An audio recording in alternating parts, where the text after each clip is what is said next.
Today we're going to be talking about the domain model pattern from Martin Fowler's Patterns of Enterprise Architecture. Now, last episode we talked about the transaction script, which is another way to model domain logic, but in the domain model, it's more of an object-oriented approach to modeling domain logic. It's best for complex business logic, so whenever you have validation, business rules, calculations, so you're going to be using this much more often than a transaction script because, business logic is usually pretty complex. So it's object oriented, the objects capture all the business logic, and since we're dealing with objects, it really stresses design patterns because you want all of your objects to be like less, you don't want to couple everything together, you want it to have lack of coupling, so you need those design patterns because if everything's coupled, what are you going to do when the business logic changes? Now, Fowler actually says that the domain model takes time to get used to compared to transaction scripts because, object oriented, a little bit more complex, but I mean, most of us are familiar with objects. It's kind of the norm nowadays.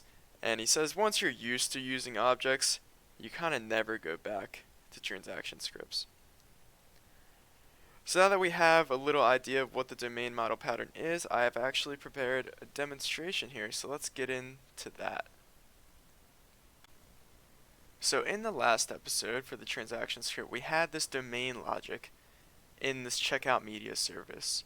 And let's actually review what our domain is real quick. So it's just a library. We have some types of media in the library. We have a book, a magazine, a movie. Books are type 0, magazines type 1, movies type 2. We want books to be checked out for 4 weeks, magazines 2 weeks, movies 1 week. So that's our domain logic here.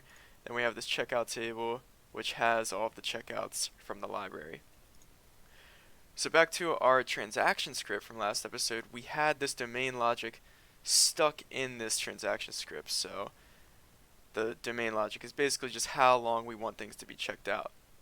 And what we're going to do is we're going to refactor this to a domain model. So we're going to have some objects here to make sure that this domain logic is reusable and tucked away outside of all these service classes.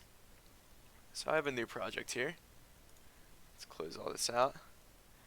And I've already made some adjustments here. So our gateway, this is what interfaces with the database. Instead of returning a data row before, we're now going to be returning a media base. And a media base is just a type of media. I have this object here. This is, the book, the magazine, or the movie. And it's an abstract class because we're going to actually implement this class for books, magazines, and movies. And I mean, there's different ways you can do this. That's the beauty of object-oriented programming. You might just want to have this as a regular class, and then you pass all your data into it because let's actually go ahead and make these classes. I'll show you guys what I'm talking about. So we're going to have a book. We're going to make it public, and it's going to inherit media base. I know inheritance is scary. We usually prefer composition, but I feel comfortable using it here because it's pretty simple. So let's implement that abstract class, and all it's going to do is return these read-only properties that we have here. So the media type is going to be book. It's going to return that whenever we call type. And the max checkout days. So this is our domain logic here. We said the book max checkout days is 28 days, 4 weeks. You might want to move this into some kind of private variable, but this is just an example. We're getting the basics down. So we got this domain logic in this class. Any service that needs to know how long a book can be checked out for, it's all in this book class. And let's do objects for our other types of media. So a magazine is going to be a media. Implement that. Of course, this is a magazine. And the max checkout days for this is 14. And that's all. Okay. And last one is going to be a movie. And kind of the reason I decided to do this is I feel like it's pretty extendable if we ever get a new type of media in our library, all we have to do is implement a new class for it. So let's get rid of all that. We should be done there. All of our domain logic is in those classes. And I actually want to show you guys the gateway real quick. So we get that type integer from the database, and we use this media factory, and it basically just creates a type of media from the media types. I shouldn't be getting into all that. Let's get back to what's important here. So now that we have this domain model set up, let's go into our checkout media service, and we don't need any of this now. Let's get rid of all of this. So first off, the gateway, of course, returns a media base. It doesn't return the data row anymore. So let's import that. And now, same thing as before. So if the media is not checked out, then it's simple. We're going to check out the media. So let's use our gateway for that.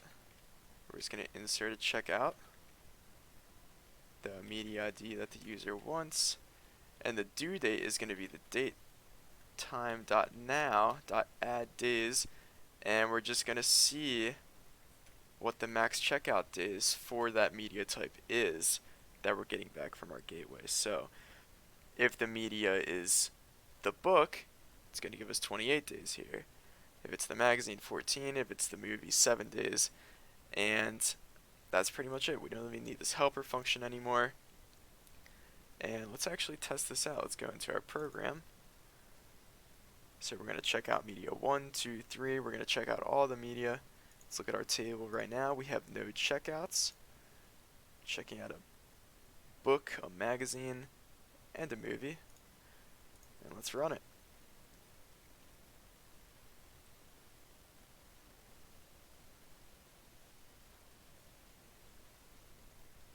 We're done. Let's look at our checkouts, and we still have all of our stuff in here. So the book at media ID 1 was checked out for 28 days, the magazine 14 days, and the movie 7 days. So what do I think about the domain model pattern? Well, I actually like it a lot more than transaction scripts because there's really less code duplication, which is a huge thing. It makes everything easier to maintain. When you look at the transaction script, I mean, we could have had that switch statement. Let's bring that up. We could have had this in so many different transaction scripts that needed to know how long a certain type of media needed to be checked out. And when you're duplicating this, you might mess it up. You might accidentally put a book can be checked out for 14 days, and you have that inconsistency in there. So since everything is cooked into these objects, it makes it very reusable. That logic is tucked away, one single instance of all this logic. So based on that, I'm probably personally I would prefer a domain model over transaction scripts, and I'd probably even prefer it for simple situations like this. I know I mentioned that domain models are better for complex business logic, but I still feel comfortable using it here because you never know when your business logic is going to get a little bit more complex. So that's all for today, guys. Thank you all for watching. Be sure to leave a like, subscribe, and I'll see you guys next time. Thank you.